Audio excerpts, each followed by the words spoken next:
Now at 6, this is Fox 61, Connecticut's news station. Good evening. We are following developing news in Montville. Thanks for joining us for Fox 61 News at 6. I'm Stephen Reels. And I'm Sarah Sanchez. The rural New London County town's mourning the loss of a man who died in a house fire. Fox 61's Matt Karen has been piecing together some clues and has the newest information from Montville. Fire officials here in Montville say they won't officially be able to identify the body of the man found in that house fire until tomorrow, when the state medical examiner in Farmington conducts an autopsy. Montville fire officials have confirmed the man found dead inside the burned home was 81 years old and was the man who owned the home. Property records for that address come back to a Howard Beetham. The Beethams are a well-known name in Montville. Russ Beetham was the former mayor. Town officials told Fox 61 Howard Beetham went by the nickname Jigsy, and that house is known as the Beetham Homestead. It was a historic property. The property sits on about 86 acres, and it was full of apple trees, and they provided apples to local businesses back in the day. The home itself was built back in 1861 and has been owned by 4 generations of the Beetham family. No fire stops, balloon construction, and we're told it went up in flames like a tinderbox. On the right side of the house, which is where the kitchen living room area was, that's where the most damage is. That's our speculation right now, is it started in that area. The fire broke out just before 3:30 a.m. Half of the home collapsed on its own.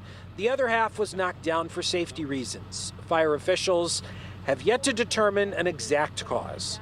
We will probably have one at some point, but right now, with the extent of the damage, we just could not find anything that would significantly rule out a cause. Fire Marshal Barnes told Fox 61 the man was found dead in the home's breezeway, close to escaping through the front door. It's a very sad day. The family's devastated. Obviously, our hearts go out to them, especially being this time of year. We've offered them assistance any way that they need it. Fire officials told me they did at first have some trouble getting water to the fire. There are no hydrants in that area, so they had to tap into one along Route 32, which is about half a mile away, and lay hose all the way to the property. Reporting in Montville, Matt Karen, Fox 61, Connecticut's news station. Turning to the weather now, it's about to get really cold in the coming days. I keep talking about it. I have to put the down comforter on the bed. It's still not on. But first, we're tracking some snow for tonight. I got some time. Yeah, just a little bit of time. Chief Meteorologist Rachel Frank joins us now. Time it all out. Rachel, when can we really expect to see that snow and need to put on those down comforters? Yeah, we have to ask. I would say get them on by tomorrow. You've got one more night without them, and then they're on for the rest of the season. But the snow is out there right now. It's at varying intensities, although generally starting to taper off a little bit. You wouldn't be saying that if you were living in Clinton. You're going, it's snowing pretty good. But overall, the general trend will be for these snowfall rates to get lighter and lighter. And I think between 7 and 8 o'clock, any accumulating snow will likely be over with. But we will still see a light scattered snow shower or some flurries even as we head into daybreak tomorrow. Killingworth and Chester seeing some snow right now. This could be enough to kind of coat the grounds out there. Same is true here in Tolland. This is northeastern Connecticut, where some reports are up to an inch of snow that's come down. And for Torrington and Canton, we're also seeing some flakes coming down, really coating everything up. But watch for slippery spots tonight. So take it slow out there if you're running errands. I would say the biggest concern would be from now through about 10 o'clock. After that, road crews should have a handle on things, if not already. But the bigger concern is likely going to end up being the cold heading into this weekend. Overnight lows in the single digits for Sunday and Monday mornings. You're going to need to find not only the down comforter, but find the hats, the scarves, the gloves, and pull them out of the closet too. We'll talk more about this coming up, guys. All right, thank you, Rachel. Man's now facing murder charges in a deadly shooting in Meriden. Back in July, police say Beth Ndwiga was shot and killed on the town green. 2 days later, police arrested Myra Farrar for her alleged involvement in the crime, but police still looked into a second suspect. Well, today, Meriden police say they arrested 42-year-old Trevor Smith. Smith also has a warrant in New Haven, which will be served at a later date. He's being held on a $3 million bond. And have you seen this man? Well, Waterbury police say his name is Angel Rodriguez. He's wanted in connection to a deadly June shooting on Washington Street. Police believe Rodriguez killed Roberto Baez. Rodriguez is charged with murder. If you know where he is, call Waterbury police immediately. And West Haven police have arrested a man involved in a deadly incident outside a restaurant last month. Shaquan Rhodes of Bridgeport was taken into custody on Thursday, but this all started from an incident back in November when police say a person was stabbed to death outside the museum bar and grill. But then Rhodes fired a gun multiple times at the stabbing suspect as the suspect was driving away. Police say Rhodes is a convicted felon and multiple firearms were seized from his home in Bridgeport. He was due in court earlier today. An 18-year-old from New York was arraigned on charges linked to a shooting at the University of Bridgeport that injured a teen. Dylan Cruz Tillery turned himself in today. He's charged with first-degree assault and carrying a pistol on campus. No plea was entered. He's being held on bond and will be back next month. Police say Cruz Tillery shot another teen inside a dining hall in October. Police also say the two knew each other and that this was a targeted incident. And it may take longer for the release of a video of the death of an inmate at the Garner Correctional Facility. The team representing 9 correctional officers accused of beating J. Allen Jones filed a motion to quash or challenge the subpoenas that required the officers to be present at the hearing to release the video. The judge adjourned the hearing today until a decision can be made whether to allow the officers to not be present for the hearing. Jones was said to have died after the officers hit him and pepper sprayed him in the face. Jones's fiancee Lynette Richardson filed a wrongful death lawsuit against the 9 correction staff members. Connecticut State Police say the death was not criminal and officers did not use excessive force with Jones. Richardson's team now has until January 17th to object to the motion of quash. A new report today claims senior Coast Guard leadership decided not to tell Congress about rampant sexual assaults at the Academy. Operation Fouled Anchor is the internal sexual assault investigation conducted by the Coast Guard. It uncovered decades of abuse. It was kept secret, though. Senator Richard Blumenthal chairs the permanent subcommittee on investigations. We think that it was done simply to avoid embarrassment to the Coast Guard. Unfortunately, that embarrassment was only enhanced. The report also accuses the Coast Guard of not complying with the subcommittee's investigation, namely through document redactions and in one case, refusing to send some over. The Coast Guard has apologized for sexual assaults in the past and said they do more to prevent them. We have calls into the Coast Guard for a comment on this latest report and have yet to hear back.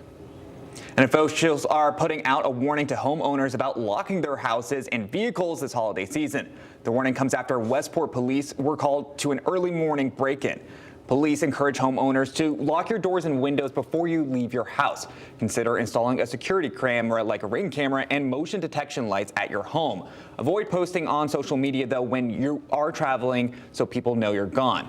Share those photos after you actually get home and protect your packages by having them delivered to a secure location like a neighbor's house and let them know or someone you trust when you plan on being out of town. If you see anything suspicious, though, report it to the police. There's a big milestone for Hartford just around the corner. In just about 3 weeks, the state will mark 50 years of Hartford hockey. Some exciting times. Fox 61's Emma Wolfhurst is now live at the XL Center in downtown Hartford, where fans are getting ready for tonight's Wolfpack game. Emma, you really seem to have gotten the swag on right now. You got a friend over there, too. Yes, Steph and Sarah, as you said, we're here at the XL Center getting ready for the Hartford Wolfpack game tonight. I'm here with Sonar, and as you can tell, anytime you come in for a Wolfpack game, Hartford is definitely a hockey city. The energy and the vibes here are incredible, but you know, hockey started here in Hartford before even the Wolfpack and Sonar. It started 50 years ago with the Hartford Whalers. From the Whalers Hey, what do you say? to the Wolfpack, Scores! Hockey has a long history in Hartford, 50 years to be exact. It was a memorable night, a memorable day, and an integral part of the history of this city and state. January 11th, 1975, the capital city welcomed professional hockey when the New England Whalers took the ice for the first time. We heard about this place being built, or was almost built, and we made a deal in about an hour. Baldwin, who founded the team in November 1971 in Boston, says once he heard about Hartford, the move was a no-brainer. We did not perform well on the ice. Early 80s. Our first 5 years, we struggled. Attendance never dropped below 72% paid. So it became a community team. After joining the NHL in 1979 and playing 18 seasons as the Hartford Whalers, the team and their fans faced an unfortunate fate. The Whale went south, relocating to North Carolina and becoming the Carolina Hurricanes. But that Whalers community is still strong to this day. The Whalers have left an indelible mark on this city and continue to be part of our identity. We see everywhere I go around the country, I see people with Whalers hats and jerseys. That's why the state is honoring 50 years of Hartford hockey with a series of events on January 11th, 2025, 50 years to the day of that first Hartford hockey game. The Whalers are one of the inspirations for why this is such a great hockey state. The milestone day will kick off with the premiere of the Whalers documentary film at Trinity College, followed up with a special celebration at the Wolfpack game that evening. The city is also launching a new street hockey league at the Boys and Girls Clubs of Hartford. The people that should be honored are not me or the players. It's all nice to respect them, but it's the people. They're the ones that made the franchise great. You don't ever want to let them forget it. And state officials say these celebrations are for the fans. We still love everything about the Whalers, what it meant for this city, what it means for the state. And every day, we keep trying to bring them home.